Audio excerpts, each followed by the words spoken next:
Welcome to the 11th episode of Rodin Pass, Food Revolution. In this episode we have 4 goals to achieve spectacular food production. First, we'll expand the fishing operations to take full advantage of the rich fishing node. Second, we'll double the vegetable gardens given their high productivity. Third, we'll develop the storage, granary and workshop area to better manage the large volume of resources the city will handle. And finally, we'll build a huge apple orchard that will produce thousands of apples each year. And in this episode, we'll be accompanied by Beethoven's Piano Sonata No. 32. Let's go!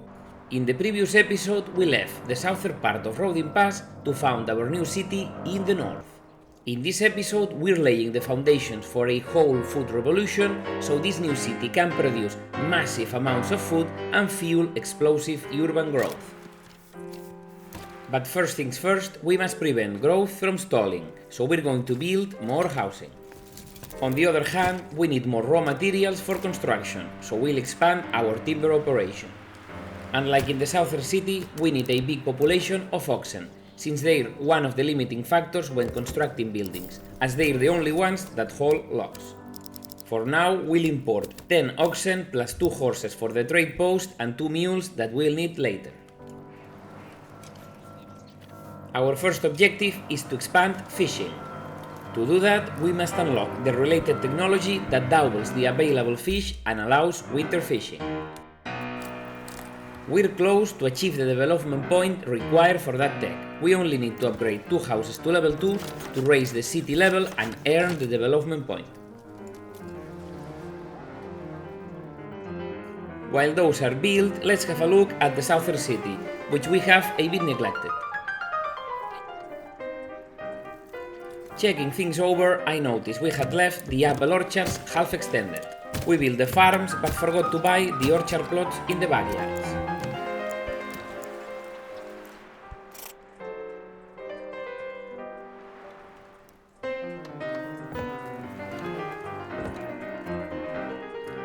Back in the northern city, we see there are no new houses available, so we prioritize finishing the ones already being built.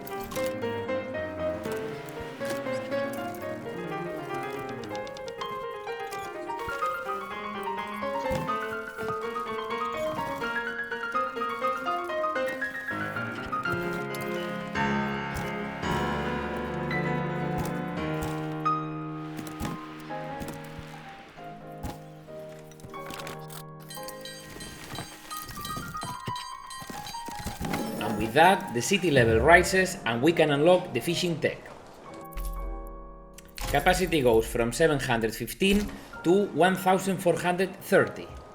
And to make the most of fishing, we'll cap it to stop at 600 and assign 4 families. With those settings, we avoid overexploiting the pond and fishing will be pretty optimal most of the time. We'll produce a bit over 1000 units of fish per year. Not bad. So let's start exporting it. And if you want to squeeze even more out of fishing, I leave a link in the description to a Steam guide that details how to push it further, though it requires some micromanagement. And with all that, we can mark the fishing expansion objective as complete. We'll put those resources to work and move on to the next objective, doubling the vegetable gardens to boost vegetable production. One of the pillars of any good city's food supply. Indeed, vegetables are wonderful sources of vitamins, minerals and fiber, and I want to make a quick note about that last one. Fiber is typically associated with helping intestinal transit, put simply, pooping well. But fiber's role goes way beyond that. You've probably heard that millions of microorganisms live in your gut, especially the large intestine. They're the microbiota. Well, while we can digest or extract nutrients from fiber ourselves, for the microbiota that fiber is like premium food. And what's in it for me if I keep that microbiota happy with good food? When the microbiota is well fed, it produces beneficial compounds that improve digestion, strengthen the immune system, help regulate metabolism, and even influence mood. In short, happy microbiota, happy human. And after this sneaky mini nutrition class I slipped in, we get to expanding the commercial area.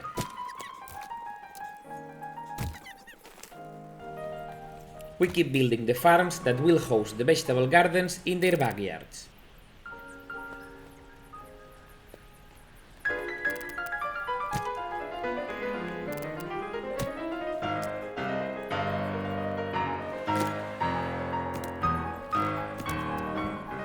We continue expanding the wood industry.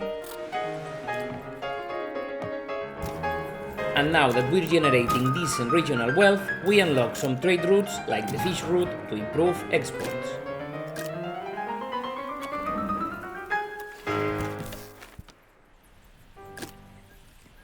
As I've said before, whenever the city grows, you must keep an eye on markets being well staffed.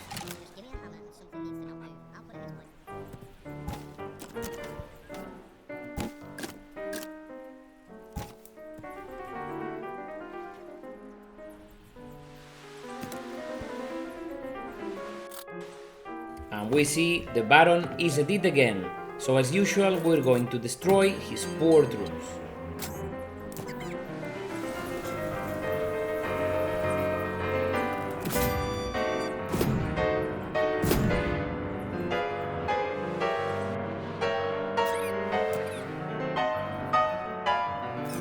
He attacks from both sides, so we split our forces.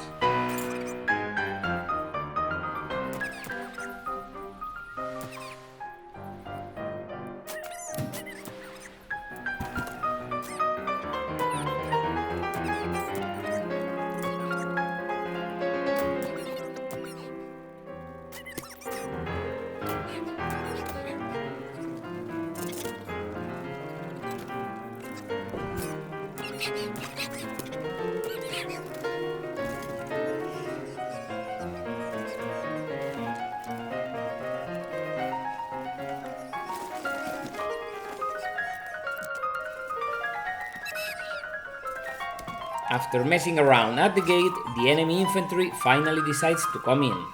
In the new update, they're improving pathfinding, so the occasional unit blockages will probably get better soon.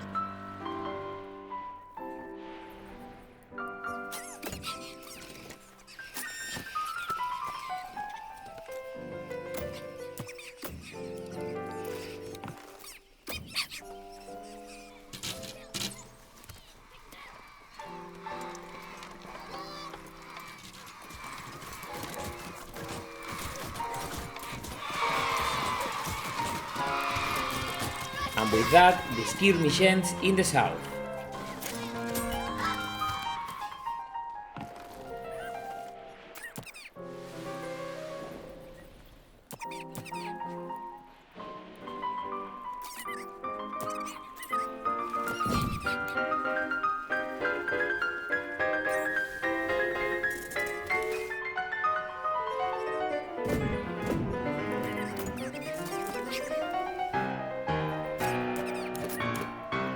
We harass the enemy from the plateau with our crossbowmen and prepare to meet them using the urban area to our advantage.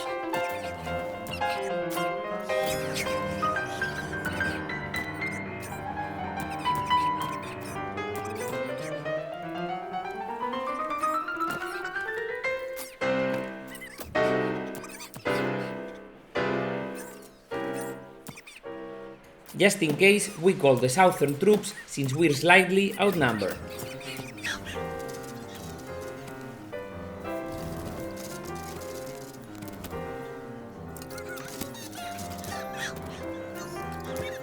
And again, to our luck, the enemy has a collective epileptic seizure and we can harass them easily. Hopefully, with the pathfinding improvements, this will be fixed. We don't like things to be too easy on this channel.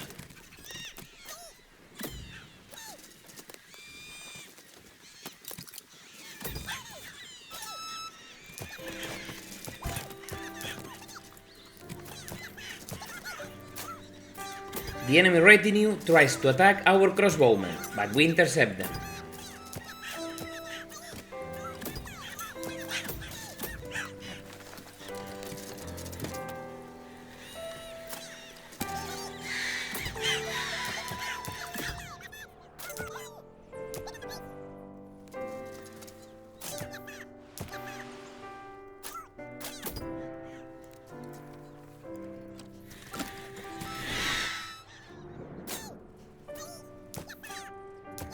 For now, we defeated the Baron's troops, but he will keep trying for a few more days.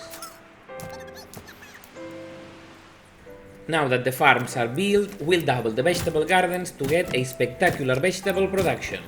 Objective achieved.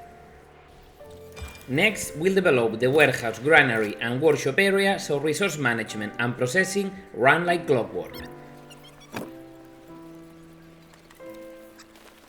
This time we won't play Road Simulator, but Tetris Simulator, because I'm stubborn about fitting every workshop except the dyer's workshop, which we won't use, into this area here. The zone is a bit tight and the shape doesn't help, but with obsessive patience we'll make it fit. I want to point out an important feature I discovered thanks to a subscriber. Look at the building menu. Right above it there's a checkbox labeled Snap to Road. Well, if you have it checked, when you build something, the game will try to align the building to nearby roads, which is handy most of the time.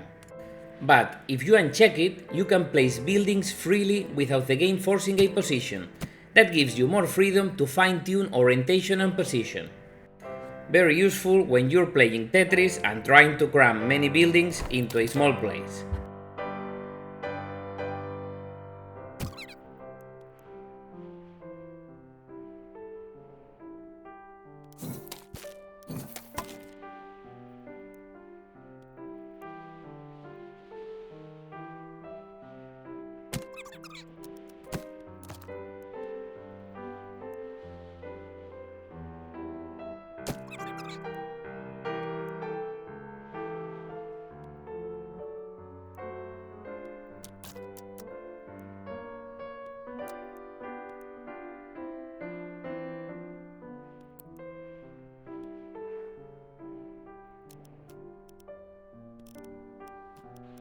Highlight, we will play a little Road Simulator 2, since there's no way to fit everything without tweaking the roads a bit.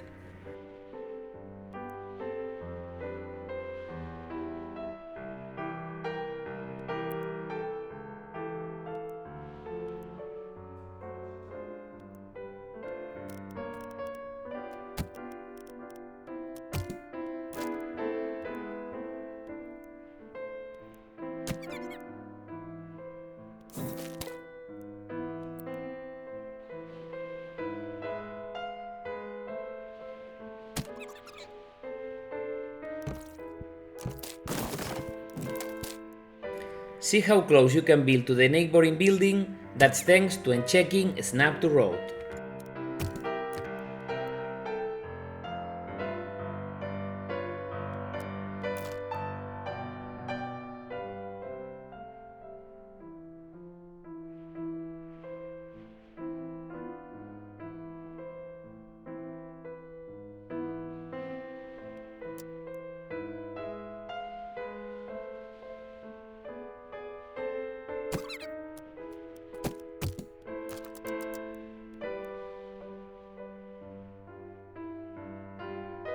Oh, wonderful! Everything fits.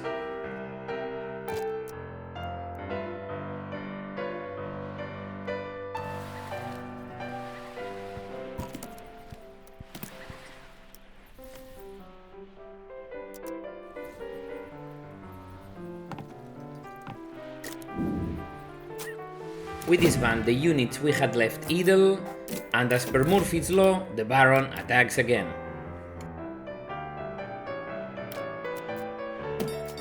We split our troops.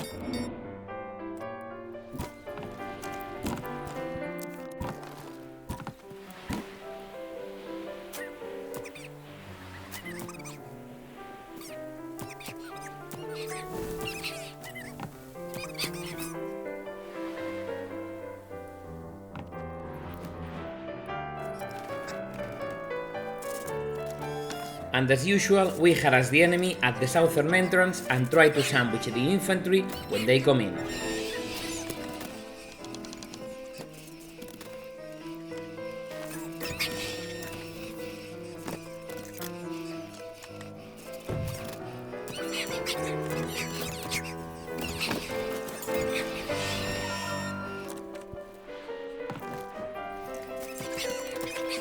I look forward to the day the Baron becomes a real military challenge again. In the early years, he's a formidable enemy, but once you consolidate your first region, he's mostly a recurring nuisance. And he insists on slaughtering his soldiers again in the south of Rodin Pass.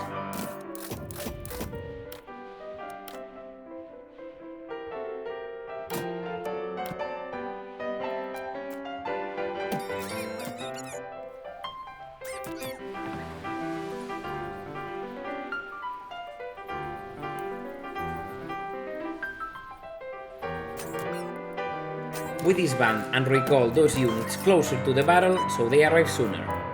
The game uses a levy system and summons as militia the citizens closest to where you call them. A little trick to shorten distances in situations like this.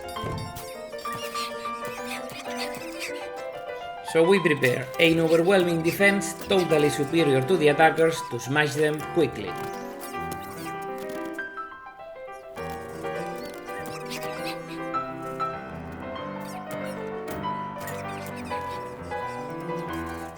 With that, we repel the Baron once more. But no, Murphy reappears, and just as I disband the army, he shows up again with more kamikaze units. But this time we simply prepare the defense and get back to work in the northern city. We expand housing in the garden plots since it's best to have two families tending a garden to ensure each plot's maximum productivity. But the Baron keeps insisting, sending a sizable army again from the north. So we are forced to split our troops again.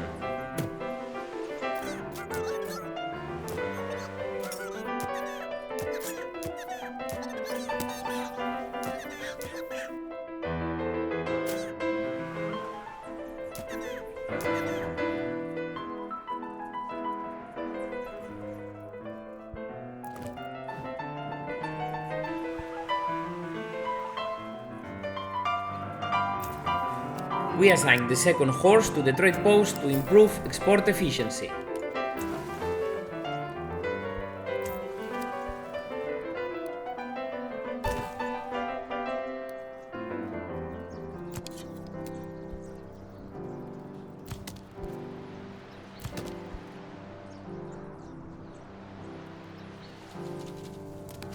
The crossbowmen are decimating the enemy wonderfully.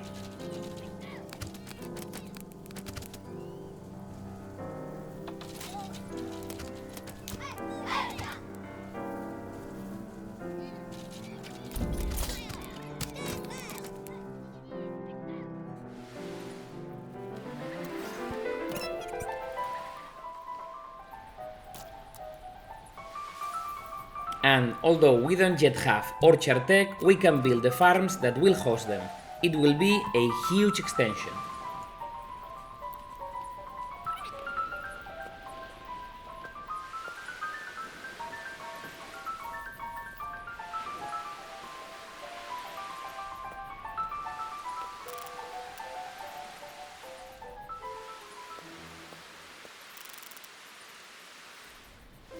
Here are the first four with generous backyards.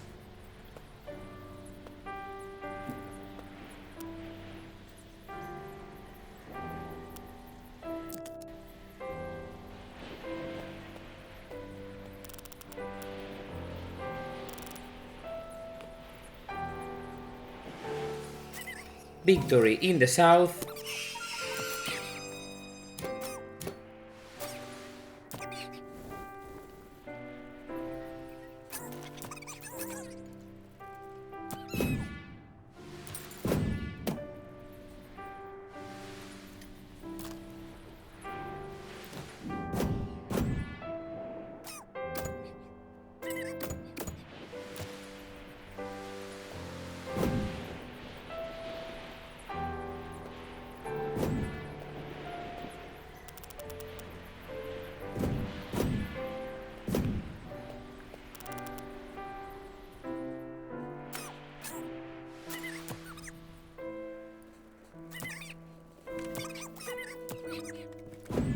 And here we didn't position the crossbowmen well and they're getting slaughtered.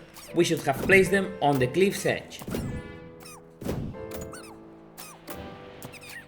In fact, part of our forces have become isolated and we have a somewhat dangerous situation. Honestly, I'm glad. A bit of action.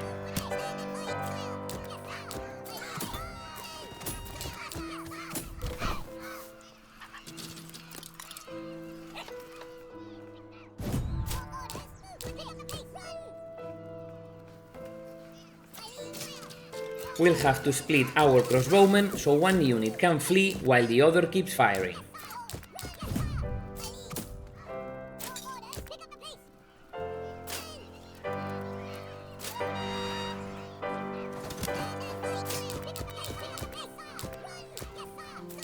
Here our crossbowmen are cornered, so we disband them to avoid more casualties.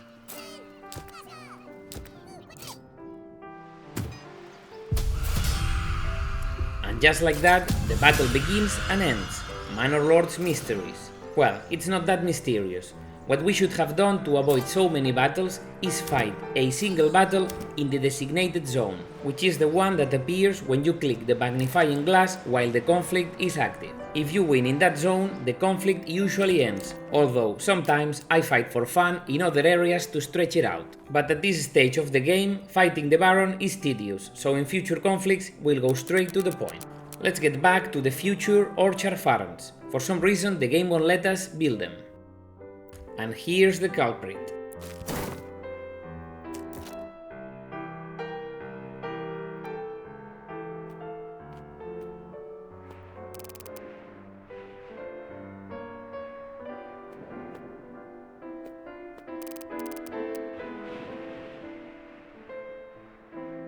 And now yes, another block of farms here.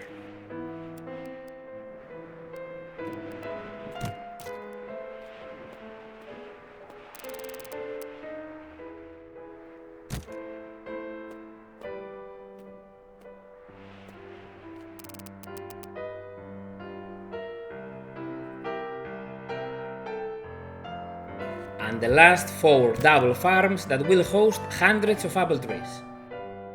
We'll expand this urban area a bit more with a tavern and a few more houses that will host workshops. And why these houses? Because they're close to the warehouses and granaries, reducing family travel times for hauling products.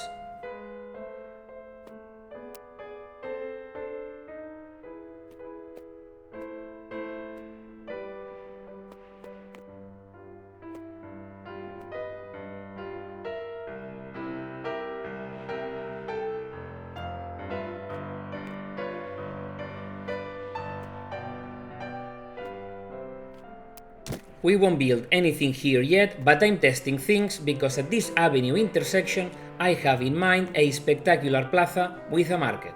We'll see that in the next episode.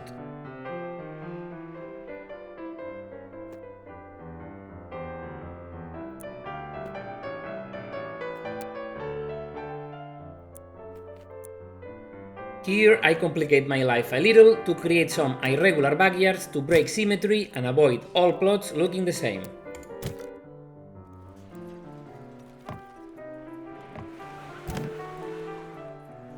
Apple trees are beautiful, especially when they bloom.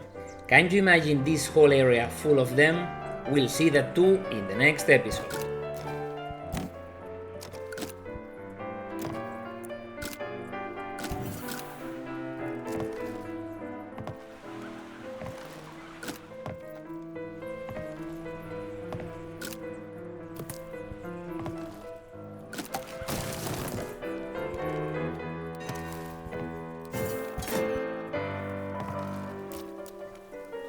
Let's get to work and finally complete the logistics and workshop zone. Look here, without unchecking Snap to Road feature, it would be impossible to place the 3 extra granaries we want to build.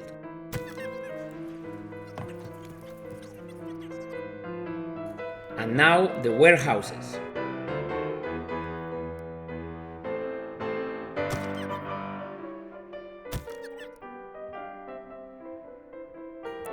And a few more stables. And with that, we consider the logistic zone complete, with all workshops, warehouses and granaries to manage and process the huge amount of resources this new city will need at full capacity. Objective complete. And to finish, we build a huge apple orchard, which will produce thousands of apples each year and help sustain the population and generate large export income. We free up some workers to dedicate themselves to construction and speed up completion of the orchard housing.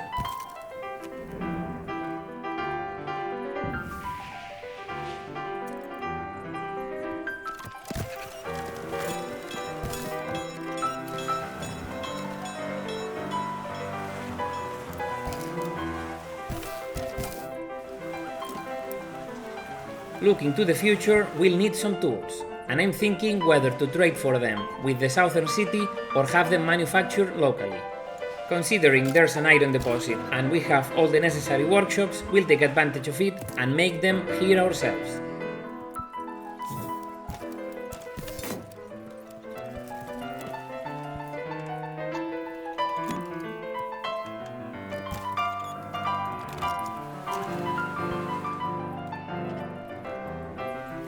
Back to apples, we need to unlock the tech to produce them, and for that we need a development point. To get it, we must rise the city level, and we're very close, only one more house to upgrade to level 2.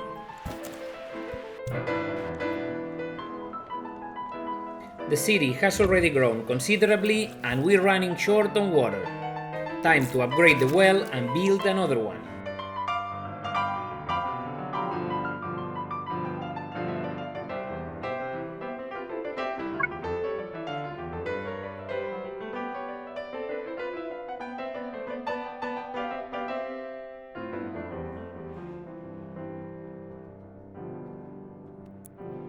You're probably thinking, hey, surely Aetius wants to shove the damn well into those little gaps. Well no, for once I'm content and place it somewhere else.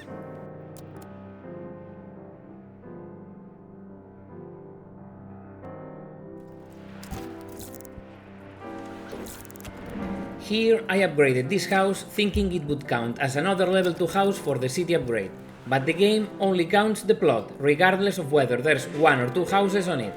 So we'll have to upgrade another plot.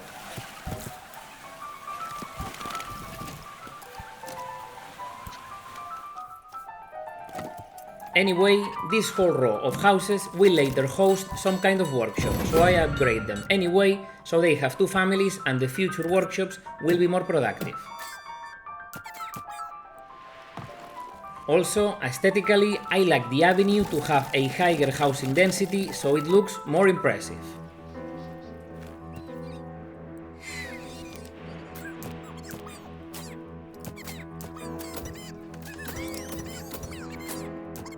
Let's finish off these bandits without complicating things. We'll charge head on.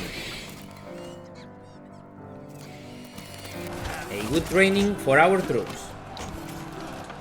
And in the distance we see a lady who gets carried away and charges the bandits furiously, but at the last moment she changes her mind.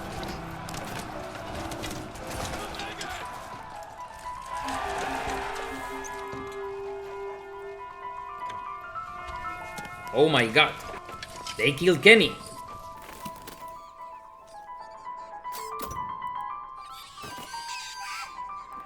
We finish off the last bandits and dig a corpse pit to bury Kenny the Ox.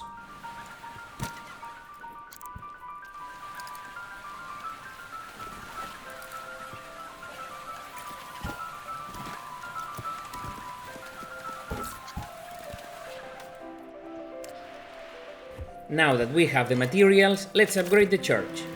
By the way, I always assumed a family had to be assigned to the church to get the happiness bonus. In my head, one of them would magically become a priest and provide the bonus. But thanks to a subscriber, I want to clarify that it's not like that. The bonus is obtained simply by having the building constructed, and the family only provides the task of burying corpses, which is useful occasionally.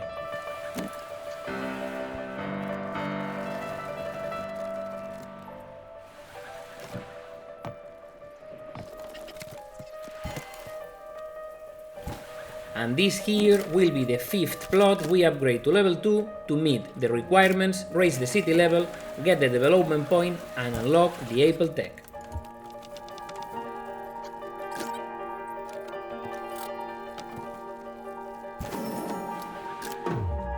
There we go. We unlock the technology and we wait for the last farms to finish building.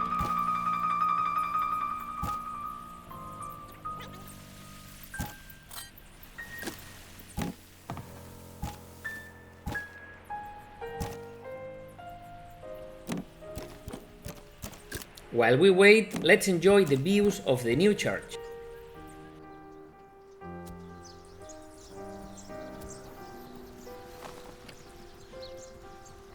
I love that, due to their location, the churches in both cities can see each other. For some reason, it reminds me of a very epic moment in The Lord of the Rings, when the beacons are lit from Gondor to Rohan.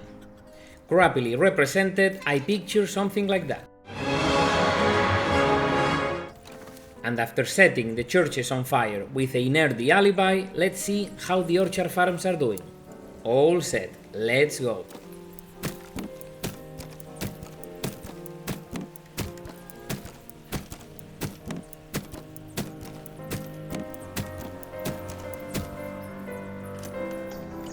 And with that, we have the huge orchard ready to start producing and to delight us when it blooms.